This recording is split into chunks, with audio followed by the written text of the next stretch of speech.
बहुत ज़माना पहले की बात है। फ़ारसी सल्तनत में मिकरान शाह नाम का एक मशहूर और ईमानदार बादशाह हुक्मरानी करता था। मिकरान शाह अपनी राया के लिए एक रहमत समझा जाता था, क्योंकि वो हमेशा इंसाफ पर मबनी फैसले करता और हर एक के दुख दर्द को अपना समझता था। अक्सर अपनी सुल्तनत के दूरदराज इलाकों का सफ़र अपने वफादार घोड़े पर करता। वो न सिर्फ राया की ज़िंदगी के हालात जानने के लिए बल्कि कुदरत के हसीन मनाजर का लुत्फ़ उठाने के लिए भी निकलता। इसी सल्तनत के एक सहराई इलाके में एक गरीब और बूढ़ी औरत रहती थी। इसकी ज़िंदगी का कुल असासा एक गाय थी। ये गाय दिन भर जंगल में चरती और शाम को घर लौटती।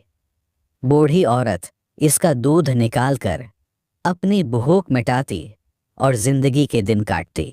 एक दिन बादशाह के कुछ सिपाही उसके इलाके में आए। वो गाय को देखकर हैरान रह गए और कहने लगे, ये गाय तो बड़ी सेहतमंद है, हमें बेच दो। बूढ़ी औरत ने परेशान होकर कहा, ये मेरे बुढ़ापे का सहारा है, इसका दूध पीकर मैं जिंदा हूँ। अगर गाय में बेच दो तो मैं क्या करूँगी, मेरा कोई सहारा भी तो नहीं है।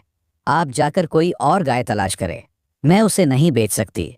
बूढ़ी औरत के इनकार की वजह से सिपाही नाराज़ हो गए और कहा, अगर नहीं बेचोगी तो हम ज़बरदस्ती ले लेंगे। और उन्होंने गाय छीनकर उसे ज़ब्ह कर डाला। बूढ़ी औरत बेबसी से देखती रह गई। सिपाही अपनी फतह का जश्न मनाते हुए गाय का गोश्त खा गए, लेकिन बूढ़ी के दिल में इंसाफ की आग सलगती रही। बूढ़ी औरत आसमान की तरफ देखकर बोली, ऐ अल्लाह, मैं कुछ नहीं कर सकती, तेरे सिवा मेरा कोई नहीं है, मुझे इंसाफ दो। बूढ़ी औरत ने बादशाह तक अपनी फरियाद पहुंचाने की कोशिश की, मगर गुर्बत और बेबसी के बायस उसकी आवाज़ दरबार तक न जा सकी। दिन महीनों में बदल गए, लेकिन इंसाफ ना मिला। एक दिन किसी ने बूढ़ी को बताया कि बादशाह मिकरान शाह करीबी पुल से गुजरेगा। ये खबर सुनकर बूढ़ी औरत ने फैसला किया कि वो आखिरी बार अपनी फरियाद बादशाह के सामने रखेगी। जब मिकरान शाह का काफिला पुल पर पहुंचा तो बूढ़ी औरत हिम्मत करके आगे बढ़ी और बादशाह के घोड़े की लगाम थाम ली। बादशाह हैरत से रुक गया और बोला, माँ जी, क्या बात है, तुम्हारे चेहरे की ये बेबसी किस दुख की कहानी सुनाती है। बूढ़ी औरत ने आंखों में आंसू लिए कांपती हुई आवाज में कहा, मिकरान शाह, तेरे सिपाहियों ने मेरी गाय ज़ब्ह करके खा ली है। ये गाय मेरे बूढ़े वजूद का सहारा थी। अब बता, उसका हिसाब यहाँ खड़े होकर देगा या पुलिस सिरात पर। मिकरान शाह एक मुशफ़िक़ और ईमानदार बादशाह थे। ये सुनकर उस पर लर्ज़ा तारी हो गया। जल्द ही घोड़े से उतरकर ज़मीन पर गिर गया और रोते हुए बोला, मैं उसका हिसाब पुलिस सिरात पर नहीं दे सकता, जो लेना है यही ले लो। मिकरान शाह ने जब ये दास्तान सुनी तो वो सख्त गज़बनाक हुआ और फ़ौरन अपने दरबार में हुक्म जारी किया कि सिपाहियों को फौरी तौर पर गिरफ्तार किया जाए। बूढ़ी औरत को न सिर्फ गाय की पूरी कीमत अदा की गई, बल्कि बादशाह ने अपनी सल्तनत की जानिब से इसकी मज़ीद माली मुआवनत का ऐलान भी किया, ताकि वो अपनी बाकी ज़िंदगी सुकून और आराम से गुजार सके।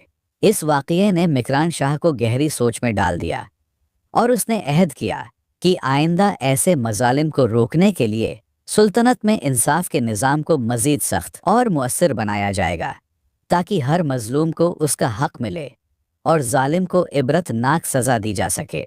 एक हदीस शरीफ का मफ़हूम है कि क़ियामत के दिन हर शख्स से उसकी ज़िम्मेदारियों के बारे में सवाल किया जाएगा। अगर कोई बादशाह है तो उससे उसकी पूरी सल्तनत का हिसाब लिया जाएगा, और अगर कोई घर या कंपनी का मालिक है तो उसके ज़ेरे साया अफराद के बारे में पूछा जाएगा। इसी तरह हज़रत उमर रज़ी अल्लाहु अन्हु का मशहूर कौल है, अगर दरियाए फुरात के किनारे कोई कुत्ता भी भूख से मर गया तो उमर उसके लिए जवाबदेह होगा। इस वजह से अल्लाह वाले कभी भी बादशाहत के पीछे नहीं भागते। ये वाक़ियात हमें एक गहरा सबक देते हैं कि इंसाफ और दूसरों के हुकूक का ख्याल रखना हमारी ज़िंदगी का अहम हिस्सा होना चाहिए। अक्सर हम अपनी आसाइशों और खुशियों में उस कदर मग्न हो जाते हैं कि अपने से कमज़ोर लोगों की तकालीफ को नज़रअंदाज कर देते हैं। امید ہے آپ نے اس کہانی سے بہت کچھ سیکھا ہوگا۔ اگر آپ کو یہ پیغام پسند آیا ہو تو براہ کرم ہماری ویڈیو کو لائک اور شیئر کریں، اور مزید اسلامی و تاریخی واقعات جاننے کے لیے ہمارے چینل کو سبسکرائب کرنا نہ بھولیں۔ آپ کا بہت شکریہ۔